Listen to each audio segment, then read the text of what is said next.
국내 업종 대표주의 특성상 뭔가 주도주처럼 쫙 올라가는 게 없어요. 코로나를 빼놓고 없었습니다. 네. 그러니까 없으니까 언제 사야겠어요? 쌀 때 사야 되지 않겠습니까? 네, 네. 쌀 때가 언제? 지수 많이 빠질 때. 좀 편하게 말씀드리자면 9시 뉴스에서 코스피 폭락했습니다. 일면 나올 때 진짜 큰 거잖아요. 네, 네. 그때 두 번 나눠 사시면 된다는 말씀드려요. 그럼 웬만하면 돼요. 사장님 안녕하세요. 안녕하세요. 반갑습니다. 네, 제가 요즘에 그 주식을 하시는 분들 좀 전문가분들 많이 모시고 있거든요. 그만큼 요즘에 이제 뭐 부동산도 조금 지지부진하고 그러다 보니까 이제 소액으로 뭘 투자를 할 게 없다 이런 분들이 있어가지고 저도 뭐 옛날에 한번 주식도 한 적도 있고 해서 다시 한번 좀 주식도 한번 배워보자 공부하자는 마음으로 또 이렇게 모셨는데 그 올해 이제 지금 24년 이제 초니까 올해 이제 큰 틀에서 전망이 좀 어떤지를 좀 먼저 좀 물어보고 그 다음에 좀 이제 다양한 얘기를 하면 좋을 것 같아요. 일단 거시적으로 보면은 뭐 많은 분들 얘기하셨을 거예요. 금리 인하 시기라고 하니까 네. 뭐 주식이 좀 좋아지지 않을까. 그리고 막상 금리 인하를 하기 시작을 하면 또 침체에 대비한 거니까 또 시장이 또 안 좋아지지 않겠느냐. 네. 이 얘기를 얘기한 지 6개월이 넘었어요. 네. 그러니까 지겨워 죽겠죠. 항상 매크로는 그렇게 데이터에 근거해서 나오긴 하는데 시장 반응이 어려웠던 거죠. 좀 심플하게 좀 생각을 해보면 이렇게 생각하면 어떨까요? 국내 주식시장에서 저점이라 생각하는 지수대가 PBR 관점으로 0.8배 초반대거든요. 그래서 작년에 제일 많이 빠졌을 때가 0.83배 정도 돼요. 근데 그거를 지금 지수로 환산하면 2,350포인트 정도 돼요. 네. 그러니까 2,350에서 2,400포인트가 일단 박스 하단으로 보고요. 1배 정도가 일단 우리 지금 정부에서 여러 가지 프로젝트를 하려고 하잖아요. 네. 일단 1배 올려놔야 되잖아요. PBR 1배 정도 되는 게 한 2,750, 2,700포인트예요. 그러면 편하게 2,400에서 2,700 정도의 일단 당분간은 박스로 보는 게 좋지 않을까 싶고 이 박스를 넘어서려면 뭐가 있어야 되느냐 했는데 그러면 반도체가 더 좋아져야죠. 그러니까 우리는 국내 주식시장에서는 아무리 봐도 반도체니까 일단은 시가총액 순으로 봤을 때 네. 반도체가 좋아지려고 하면은 매크로가 좋아져야죠. 왜냐하면 IT가 잘 팔려야 되고 휴대폰, 노트북 잘 팔려야 네. 되는데 이런 고가에 대한 부분이 잘 팔리려면 일단 경기가 좋아야 되지 않습니까? 그러니 매크로는 그 후에 수정이 될 것 같다. 일단 지금 매크로에서는 아마도 2,400에서 2,700 정도의 박스를 보고 우리가 플레이하는 게 낫지 않을까 이렇게 생각하고 있습니다. 아 그러면 이제 올 한 해도 뭐 2,400에서 2,700 좀 왔다 갔다 이렇게 한다고 좀 봐야 될까요? 네, 그렇게 왔다 갔다 하는데 이 전망이라는 게 네. 이 작년에 사실은 12월 달에 증권사 전망이 2,900까지 바뀌었거든요. 바뀐 이유가 올라와서 그래요. 네. 그러니까 이제 우리 개인 투자자분들 뉴스 보다가 맨날 화를 내는 게 이거 올라오면 전망이 바뀐다 그러거든요. 근데 전망이 원래 좀 그렇습니다. 네. 그러니까는 그 컨디션에 따라서 바뀌는 건데 일단 지금 상황에서는 좀 그런 거고 아까 말씀을 드린 대로 매크로 경기가 바뀌게 되면은 올라갈 수도 있을 것 같아요. 그런데 사실 그렇게 쉬워 보이질 않습니다. 그리고 12월에 장이 좋았고 1월에 장 무지 안 좋았잖아요. 네. 그 이유를 제가 개인적으로 생각을 해보면 12월에는 외국인들이 많이 샀고요. 1월에는 외국인들이 많이 팔았어요. 네. 수치로 봤을 때 선물을 외국인들이 12월에 3조 샀고요. 1월 때 6조 팔고 있습니다. 5조, 6조 사이 팔고 있는데 그러면은 외국인들은 뭘 보고 그렇게 팔고 살고 할까? 12월에도 안 좋았잖아요. 네. 똑같잖아요. 그 봤을 때는 제가 본 중국 경기입니다. 중국이 뜨는 날 혹은 중국에서 부양책 내는 날 네. 그때 좀 외국인들 선물을 좀 샀고요. 나머지는 다 팔았어요. 그러니까 아마도 코리아 증시를 볼 때 개별 모멘텀, 개별 내용을 삼성전자 실적을 열어보는 것보단 국내는 이머징 안에 들어있잖아요. 그러니까 중국을 먼저 보는 것 같다. 일단 외국인들 입장에서는. 어쨌든 지금 1월에 급락 이유는 아까 말씀하신 대로 어떤 외국인 자금의 이제 뭐 이동 뭐 이런 것 때문이라고 보면 그게 가장 뭐 지금 가장 큰 비중을 차지하는 건가요? 아니면 뭐 다른 이유 같은 것도 좀 그게 있을까요? 제가 보기엔 90% 넘습니다. 그만큼 지금 외국인들 자금이 정말 지금 영향을 엄청나게 주는 그러니까 수준인가요? 크게 이제 시장에서 볼 때 큰 자금이 외국인, 기관 투자가 그리고 우리 개인 투자자가 있는데 네.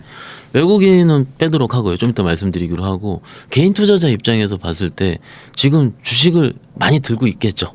그런데 신규로 지금 뉴스가 이렇게 무섭고 재미가 없는데 신규로 들어오실까 생각했을 땐 어려울 것 같아요. 3년 전에 코로나 시절에 그때 제가 뭐 경제 TV를 가는데 뭐 택시 기사님께서 네. 저보고 이제 그래도 양복 입고 가니까 그래도 이제 주식 아니면 경제 TV 가니까. 예, 경제 TV 가니까 네. 삼성전자 안 사고 뭐하냐 저한테 화를 내시는 거예요.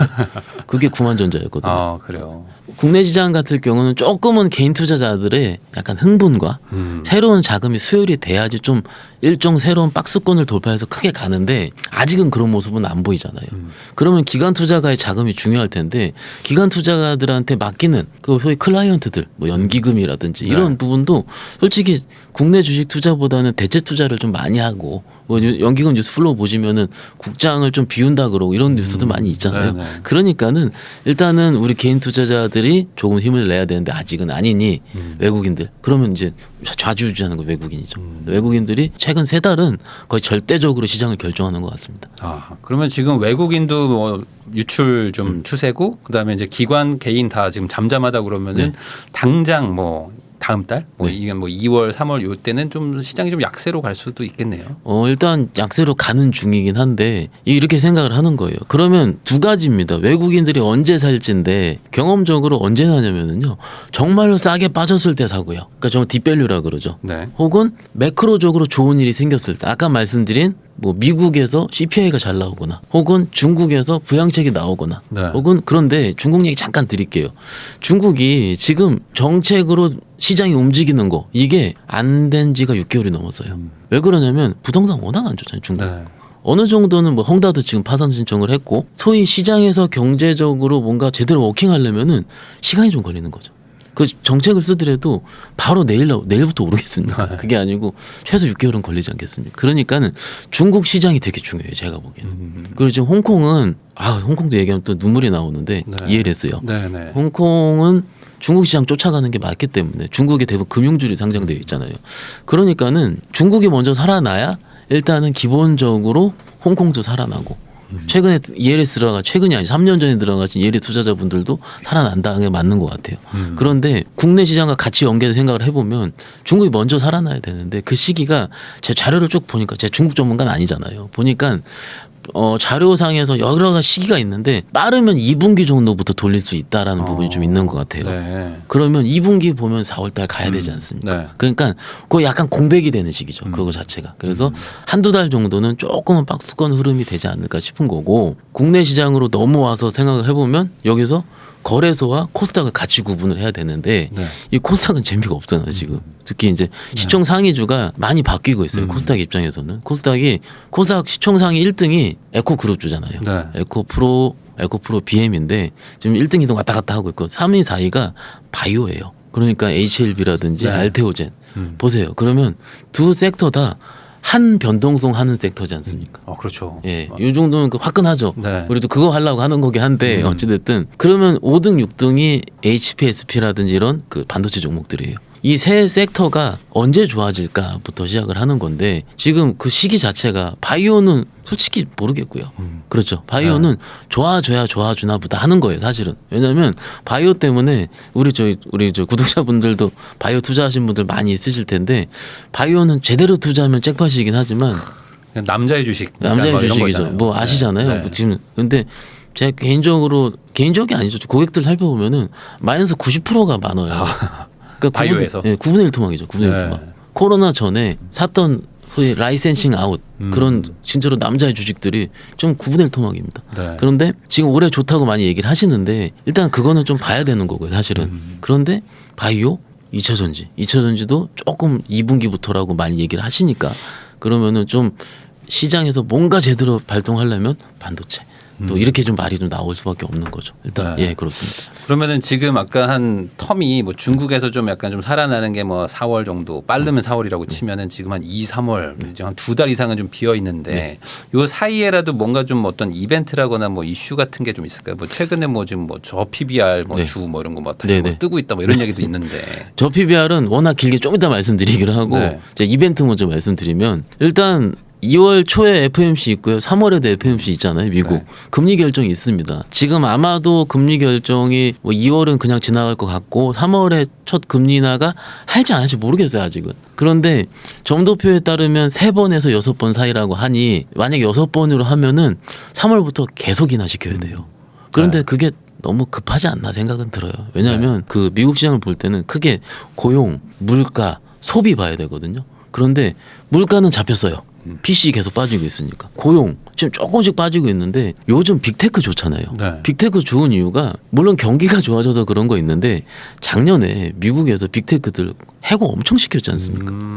네. 그 효과가 나타나는 거예요. 네. 그래서 지금도 조금씩은 고용 해고를 시키고 있으니 그것 때문에 고용이 좀 스테디할 거고 그리고 소비 코로나 때 아시다시피 저축률이 엄청 늘어났었다가 지금 저축률 많이 빠지고 있거든요. 그러니까는 쉽사리 경기를 단언하기 어려운 상황 같아요. 제가 FOMC라면은. 네. 그러니까 이게 애매해요. 뭔가 하나가 좀 방향을 지어야 되는데 그렇기 때문에 그거에 대해서 뭔가 FOMC에서 뭐 무조건 금리 인하 시그널 이렇게 얘기하기에는 1월에서 2월로 넘어가는 이 시기에는 제가 보기엔 시기상조인 것 같고요. 3월에까지 금리 인하가 되든 안 되든 어쨌든 비슷한 결이 움직일 거란 말이에요. 지금 그러면은 그 안에서 뭔가 좀 제대로 워킹할 수 있는지 이걸 좀 생각을 해봐야 된다는 거죠. 뭔가가 되는지. 그런데 경험적으로 1월에서 2월 사이에는 무슨 일이 있었냐면 좀 꿈을 먹고 사는 것들이 태어났었어요. 꿈을 먹고 사는 네. 것들이. 뭐 예를 들면 작년에 로봇. 네. 작년에 레인보우 로보틱스라는 주식이 한 6, 7배 났죠. 굉장히 유명해요. 그런데 이 왜 말씀을 드리냐면 제가 작년 5월인가요? 뭐 경제TV에 나가가지고 관심주 딱 했더니 퍼 200배짜리를 왜 얘기하냐 이거예요. 근데 그 200배에서 600배 갔거든요. 그 네. 퍼가 3배 올라갔으니까. 네. 그러면은 과연 주식을 보는 뷰에 대한 관점이 어떻게 생각할까 이거죠. 그러니까는 작년에 로봇이 그렇게 태어났고 그리고 최 GPT 해가지고 생성형 AI 관련 그런 종목들이 5배씩 튀어나왔고 네. 그게 다 상반기 때 튀어나온 거거든요.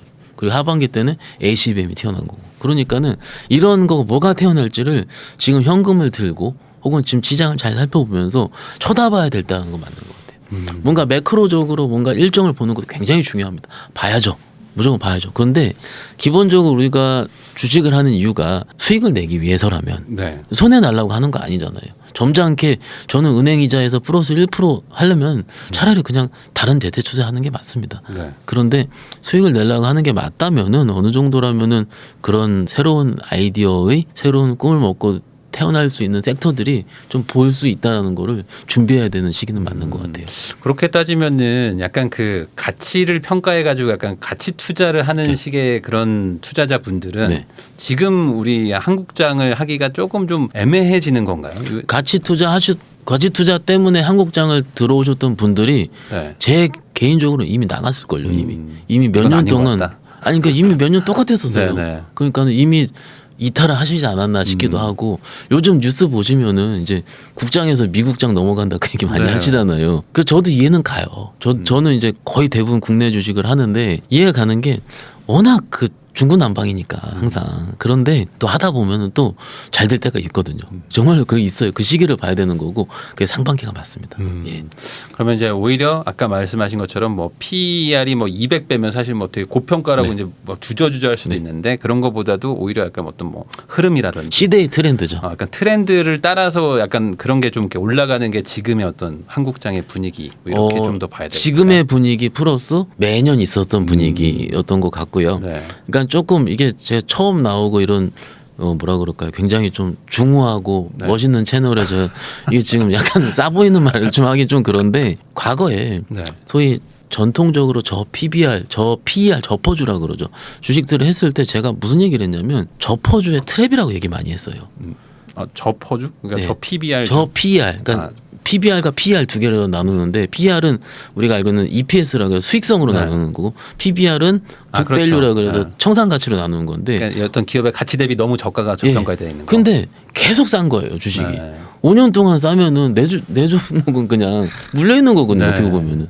그래서 이게 지금 물론 그거를 전업적으로 하시는 분도 있는 거 알고 있습니다. 충분히 공감하고 존경합니다. 그런데 막상 처음 입문할 때의 생각은 조금은 기존에 우리가 알고 있었던 개념보다는 조금 다른 개념의 성질의 국장이 좀 더 맞는 것 같다.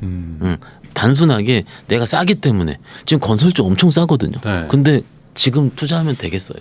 아직 뭐 규제라든지 네, PF 그렇죠. 이런 거 보면 안 되잖아요. 단순하게 싸서 들어가는 게 아니고 싼 거 중에서도 뭔가 터질 거 혹은 뭐가 좋아질 거를 보고 들어가야 되기 때문에 조금 어려워질 수 있다는 거죠. 좀 그런 개념을 보시면 어떨까 싶습니다. 그러면 이제 아까 초반에 얘기해 주신 게 이제 그 PBR이 이제 우리나라 국장 전체를 봤을 때 뭐 0.8 정도가 이제 뭐 최저 수준인데 그게 2,350 뭐 2,400 정도 네네. 하셨잖아요. 그럼 지금 오늘 촬영 기준으로 지금 2,500이 깨졌기 때문에 네네.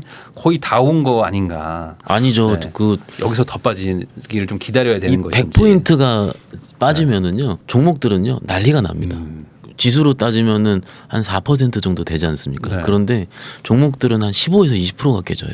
100포인트가 깨질 때. 네. 왜냐하면은 삼성전자라든지 엔솔 같은 시종 상위 주수를 잡아놓고 빼버리면은 죽습니다. 죽어. 네. 그러니까는 그 100포인트의 허들을 뭐 얼마 안 남았다 하기에는 굉장히 그러면 안 되고요. 그렇다고 제가 여기 당 더 빠진다 말씀을 드리는 게 아니고 또 여기서 바로 돌릴 수도 있습니다. 돌릴 수도 있는데 단언하지 말자는 거죠. 무조건 빠진다, 무조건 오른다. 이게 아니고 지금은 어찌됐든 그 중간 사이에 있는 지수 레벨이기 때문에 뭔가 좀 싸다 안 싸다를 논하기가 좀 어려운 좀 상황이다라는 게 맞을 것 같아요. 네, 그러니까 어쨌든 이 밴드 구간이 있기 때문에 뭐 이 안에서 이제 어떤 그 투자의 시기를 어떤 잡는 판단 기준 정도로는 이제 참고는 하되 그렇죠. 뭐 여기 무조건 온다, 뭐 안 온다 이렇게 말하기는 사실 뭐 어려우니까. 뭐 어쨌든 지금은 아주 저점 구간이라고 말하기도 아직은 좀 뭐 애매한. 그렇죠. 네. 예. 딱 그냥 애매모호한 네네. 장이다. 그럼 이제 아무래도 우리 시청자분들은 좀 이제 주식보다는 뭐 부동산 이런 거에 좀 더 관심이 많으신데, 그럼 이제 나 있는 돈 한번 투자해 볼까 이런 경우에는 네. 뭐 오히려 지금은 약간 그 들어가기는 아직은 좀 섣부를 수도 있겠네요. 조금은 더 기다려 봐야 일단 될까요? 이게 투자자분들의 성향 문제인 것 같아요. 이게 왜 그러냐면 저는 고객 대하는 업무를 한 지가 벌써 거의 20년 다 됐거든요. 네. 그러니까는 같은 종목이 두 배가 난 종목이 있어요. 그런데 A, B, C 고객한테 말씀드렸는데 A, B 고객은 손절이 나와요. 두 배가 났었어. 네네. 왜냐면 그 중간에 못 버티거든요. 네. 이게 무슨 얘기냐면 시기 나의 성향을 먼저 찾는 게 저는 먼저인 것 같아요. 그러니까 나는 원래 한 번에 들어갈 때 다 들어가는 사람이다. 그러면은 지금 안 돼요. 그런데 난 쌀 때 천천히 좀 들어가지 뭐라고 생각하실 수 있는, 혹은 그게 천천히 클릭을 하실 수 있는 부동산도 어떻게 보면은 한 번에 들어가는 거잖아요. 아, 그렇죠. 예, 네. 더 큰 자금을. 네. 그래서 좀 약간 주저되긴 해요. 제가 어떤 말 드릴지. 근데 조금은 주식은요 좀 분할로 하는 게. 저는 직업이 그러기 때문에 한 번에 들어가긴 하지만 그래도 처음 하시는 분들은 예를 들어 100이라는 금액이 들어가신다면 적어도 3에서 40 정도는 무조건 현금으로 계좌에 두고요. 두고 10에서 20 정도를 계속 나눠서 하시는 겁니다. 네. 그래서 내가 적정한 단가값 올 때 그럼 이러죠. 2,500에서 나눠 사다가 2,480 갔다가 2,700 갔어요. 그럴 수도 있거든요. 네, 그럴 수 있죠. 그러면은 내 깊이가 그 정도인 거예요, 그냥. 근데 그거를 무리해서 더 사다 보면은 이게 더 떨어질 때 못 버티시더라고요. 네. 그래서 일단은 성향 먼저 파악하는 게 중요할 것 같고요. 두 번째로 이제 업종이랑 종목 파악을 하는 건데 이거죠. 지금요 국내 시가총액 상위주들의 1등이 삼성전자, 2등이 LG에너지솔루션, 3등이 하이닉스예요. 그러면은 반도체 아니면 2차전지거든요. 네. 예. 그러면은 여기서 어떻게 할까 고민을 하는 거죠. 삼성전자 할까 다 아시잖아요, 어차피. 그런데 반도체 경기가 좋아질 거라고 생각하시는 투자자가 있으시다면 차라리 저는 반도체만 하는 하이닉스. 그런데 2차 전지가 좋았다고 생각하시면 차라리 LG 에너지 솔루션 이런 식으로 좀 더 업종 대표주를 들어가는 게 나은 거죠. 그런데 대부분 분들이 처음 하시다가 어떻게 하시냐면 작은 거 들어가요, 이제. 네. 예, 안 답답하다고. 내 주식 샀는데 1% 수익 나서 되겠어? 1%도 은행 예금 치면은 하루만에 하면 대단한 거거든요. 네. 그런데 이거를 이제 소위 작은 거 박 차장 찾아봐 이런단 말이에요. 그럼 작은 거 중에 요거 있습니다. 이렇게 얘기 드리죠. 그러면은 이제 그거를 다 팔고 들어가시는 거예요. 이게 문제예요. 네.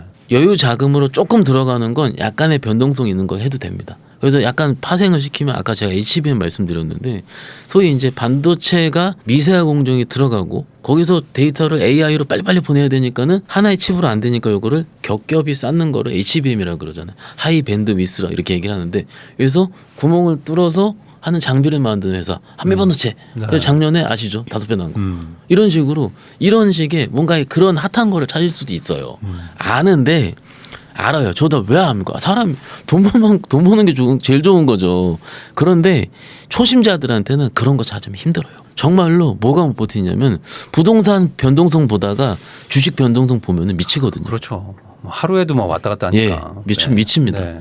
코인 변동성 보면 사람들이 그렇게 힘들어하는 그거잖아요. 그러니까는 이 변동성을 내가 감내할 수 있느냐 없느냐가 먼저. 그러니까는 대형주 해야죠. 대형주 중에서도 업종 대표주. 그런데 국내 업종 대표주의 특성상 뭔가 주도주처럼 쫙 올라가는 게 없어요. 코로나 때 빼놓고 없었습니다. 네. 일단 3년 동안 한 번도 없었어요. 코로나 때 빼놓고는. 그러니까 없으니까 언제 사야겠어요. 쌀 때 사야 되지 않겠습니까? 네네. 쌀 때가 언제? 지수 많이 빠질 때.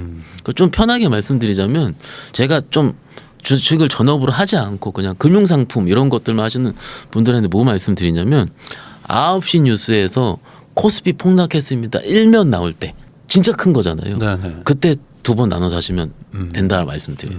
그럼 웬만하면 돼요. 그러면 예. 2번 나눠 산다는 게 그날 사고 1,000만 원 살 거면 네. 그 다음날 500만 원, 그 한 번 빠지면 한 번 500만 원 더. 500만 원. 예, 그러면 됩니다. 그냥 사실 많이 빠졌을 때 사면 결국에는 뭐 이제 기업이 좋아질 거라는 거에 베팅하면 네. 어쨌든 시간 싸움이지 벌긴 버는 건데 그렇죠. 사실 그 과정에서 내가 이제 아까 말씀하신 변동성에 막 흔들려서 네. 막 던지고 막 이러면서 이제 손해가 더 커지는 것도 맞잖아요. 그럼 결국에 이제 아까 말씀하신 어떤 종목을 좀 이렇게 대형주로 좀 섹터별로 좀 대장주를 사라 이런 얘기이신 것 같은데. 그게 기본이죠. 예. 그러면 지금 반도체는 얘기해 주셨으니까 뭐 삼성전자라든지 뭐 하이닉스 뭐 이런 네. 것들 하면 될 것 같고 뭐 다른 뭐 섹터도 좀 있을까요? 아까 일단 뭐 꿈 얘기는 좀 이따 하기로 하고요. 네. 꿈은 좀 너무 더 네. 위험하니까 보통 그래 하고 재작년까지 방송을 하고 고객들한테는 국내 주식 좋아지려면 반도체랑 자동차 좋아져야 된다 말씀드렸어요. 그런데 지금은요 시가총액이 바뀌었잖아요. 네. 반도체랑 2차 전지 좋아야 돼요. 그러니까는 2차 전지가 좋아지는 시기를 언제인가 봐야 된다. 일단 첫 번째. 그러니까는 대부분 전문가 분들께서 1분기 실적, 4분기 실적이 참고로 작년 4분기까지 영업한 거를 12월까지 영업한 걸 발표를 3월 달까지 하지 네. 않겠습니까? 그래서 2월 달에 3월 달 시기에 실적 발표를 할 때 조금은 노이즈가 좀 있습니다. 최근에도 좀 그런 게 좀 없지 않아 있었고요.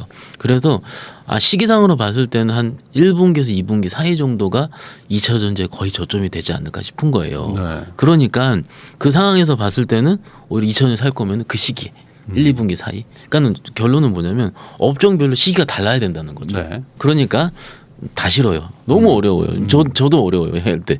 다 싫으면은 지수를 투자하는 ETF들이 많이 있거든요. 네. 그래서 국내 주식을 좀 편하게 하실 거는 제가 보기엔 아무래도 지수 ETF가 좀 편하시지 않을까 이렇게 생각합니다. 그럼 반도체 쪽은 좀 저점 구간에 들어가 있다고 볼 네. 수도 있는 건가요? 지금 실적이 뭐 좋아진다 뭐 이런 얘기를 하고 있어요. 반도체 얘기들이 좀 길 수가 있는데요. 참고로 하이닉스가 작년 4월에 저점을 찍고요. 지금 거의 50% 이상 올라가 있거든요. 그 굉장히 50%가 뭐예요? 한 70% 이상 올라가 있을 겁니다. 많이 올라가 있는데 그러면 작년 4월달에 샀었어야죠. 그렇죠. 뭐 돌아갈 수만 있다면 사죠. 근데 그때는요 무서워서 못 샀어요. 적자가 계속 쌓이는 구간이었거든요. 네. 그래서 지금 하이닉스가 이제 흑자 돌린다 그래요.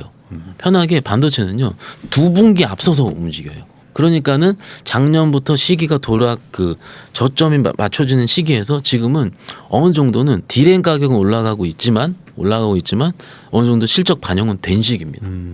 그렇기 때문에 반도체 입장에서도 대부분 할 말 없으면 반도체 그래요. 사실은. 네. 그런데 그게 아니고 조금은 최근에 올라온 게 있으니까 조금은 어느 정도 위에서 좀 빠졌을 때 나눠 사는 게 맞을 것 같고요. 그 시기를 지금 매크로 안 볼 수가 없습니다. 미국 경기 안 볼 수가 없고요. 그래서 그거 보면서 좀 타진하는 게 맞을 것 같습니다. 그럼 반도체도 조금은 좀 조심을 해야 되는 구간일 수도 있다. 얘기하다 적절하게. 보니까 계속 조심하는 말씀밖에 안 드리는데 그러면 지금이 약간 저점 구간으로 들어가고 있는 뭐 그런 게 있을까요? 뭐 예를 들어 뭐 조선 얘기하시는 분들도 있고. 네.